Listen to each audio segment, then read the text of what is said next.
बर्फीली हवा चल रही थी। एक छोटी सी लड़की नंगे पैर ठंडी सड़कों पर घूम रही थी। उसके पुराने कपड़े ठंड से उसको गर्म नहीं कर पा रहे थे। उसके हाथ में कुछ माचिस की दबिया थी, लेकिन कोई भी उसे खरीदने को तैयार नहीं था। वो ठंड से कांप रही थी और धीरे धीरे सड़क के किनारे चल रही थी। अचानक वो एक बड़े बाजार के पास पहुंच गया, जहां रोशनी जगमगा रही थी और लोग खुशियों में डूबे हुए थे। उसने हिम्मत करके धीरे से कहा, कृपया माचिस ले लीजिए, बहुत ठंड है। लेकिन कोई भी उसकी आवाज नहीं सुन रहा था। हर कोई जल्दी में था, कोई भी छोटी की तरफ नहीं देख रहा था। अमीर लोग गर्म कपड़ों में थे, दुकानें रोशनी से जगमगा रही थीं और घरों में से खाने की खुशबू आ रही थी। लेकिन छोटी के लिए ये रात और भी कठिन होती जा रही थी। उसके नंगे पांव बर्फ में जम चुके थे। उसने एक घर की खिड़की से अंदर झांका, जहां एक परिवार गर्म कमरे में बैठा हंस रहा था।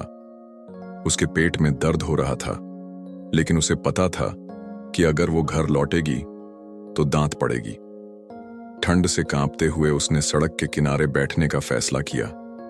छोटी ठंड से कांप रही थी, उसके हाथ सूख गए थे और उंगलियां जमने लगी थीं।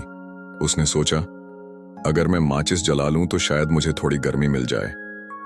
धीरे से उसने माचिस निकाली और उसे जला दिया। जैसे ही रोशनी फैली, उसे लगा जैसे वह किसी गर्म चूल्हे के सामने बैठी है।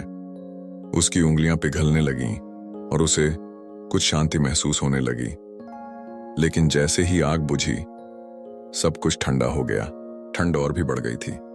छोटी अब ठंड से कांप रही थी। उसके हाथ पूरी तरह से जम चुके थे। उसने जेब से एक और माचिस निकाली और एक और माचिस जलाई। आग जलते ही उसे नींद आने लगी। छोटी एक सपना देखती है। एक गर्म और विशाल कमरा है, जिसमें एक बड़ी मेज है, जिस पर ढेर सारा स्वादिष्ट और सुगंधित भोजन रखा हुआ है। मुन्नी को ऐसा लगा जैसे भोजन उसे खाने के लिए आमंत्रित कर रहा है। जैसे ही मुन्नी भोजन को छूती है, भोजन अचानक गायब हो जाता है। उसके हाथ फिर से ठंड से जमने लगते हैं। मुन्नी ने एक और माचिस जलाई। इस बार उसे एक और सपना आया। उसकी प्यारी दादी, जो बचपन में उसे प्यार से गोद में उठाती थी। दादी की मुस्कान बिल्कुल वैसी ही थी जैसी उसे याद थी। मुन्नी रोते हुए बोली, दादी, मुझे भी अपने साथ ले चलो, मुझे यहां बहुत ठंड लग रही है। दादी ने हाथ फैलाए, लेकिन जैसे ही माचिस की आग बुझी, दादी भी गायब हो गईं। डर से भरी मुन्नी ने जल्दी जल्दी सारी माचिस जला दी ताकि दादी वापस आ सकें। मुन्नी एक एक करके माचिस जला रही थी। अब उसकी दादी उसके सामने थी, बिल्कुल जीवित, बिल्कुल हकीकत में। दादी ने उसे गोद में उठा लिया और सीने से लगा लिया।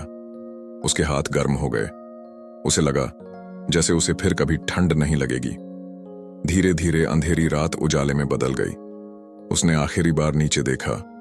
उसका छोटा ठंडा शरीर सड़क पर पड़ा था, लेकिन अब वह उदास नहीं थी। वह अपनी दादी के साथ एक खूबसूरत जगह जा रही थी, जहां न भूख थी न ठंड, सिर्फ प्यार और शांति।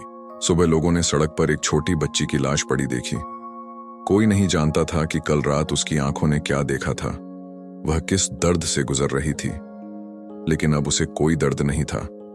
उसकी आत्मा बेहतर जगह पर थी। हमारे आसपास दुनिया में ऐसे कई बच्चे हैं जो गरीबी और भूख से लड़ रहे हैं। क्या हम उनकी मदद कर सकते हैं? क्या हम किसी के जीवन में रोशनी ला सकते हैं? एक छोटी सी रोशनी, थोड़ी सी मदद किसी के लिए एक नई जिंदगी बना सकती है। आइए एक ऐसी दुनिया बनाई जहां कोई भूखा न रहे और कोई अकेला ना हो।